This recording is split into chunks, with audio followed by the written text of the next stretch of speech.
मीरा भाईंदरच्या महापालिकेच्या महापौरपदी भाजपच्या डिंपल मेहता विराजमान झाल्यात। मात्र डिंपल मेहतांच्या निवडीवरून मराठी अमराठी वाद पाहायला मिळाला। डिंपल मेहतांना विरोध करत मराठी महापौर करावा या मागणीसाठी महाराष्ट्र एकीकरण समितीने आंदोलन केलं। या आंदोलनात मनसे आणि ठाकरेंची शिवसेना देखील सहभागी झाली। आंदोलकांना पोलिसांनी अडवल्यानंतर आंदोलक आणि पोलिसांमध्ये झटापट झाली। आंदोलकांचा विरोध झुगारून महापौरपदी डिंपल यादव आता विराजमान झाले।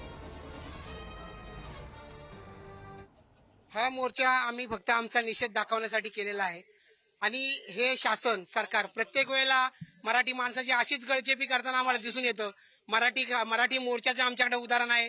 कबूतरखानाच्या आंदोलनाच्या वेळेला सुद्धा ज्या जैन लोकांनी सूर्याचाकू घेऊन ताडपत्रे फाडला त्यांना पोलिसांनी जाब विचारला नाही, पण मराठी माणसांनी जेव्हा मराठी एकीकरण समितीने मोर्चाचं घोषित केलं तर त्याच्या आधीपासून पोलीस घरी जाऊन पोलीस स्टेशनमध्ये अध्यक्ष आणि सचिवांना घेऊन जातात।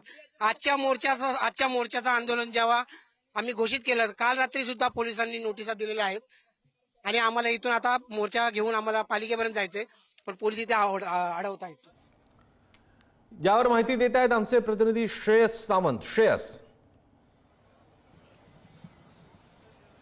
खरं तर प्रसन्न सर, आपण नेहमी असं म्हणतो की कनेक्टिंग डॉट्स हे राजकारणात सगळ्यात जास्त महत्वाचं होतं। याच मीरा रोड महानगरपालिकेच्या एका वक्तव्यामध्ये एक राजकारण घडलं जेव्हा कृपाशंकर सिंग म्हटले की खऱ्या अर्थानं अमराठीच महापौर इकडे होणार, मात्र ते आता सत्यात उतरतंय।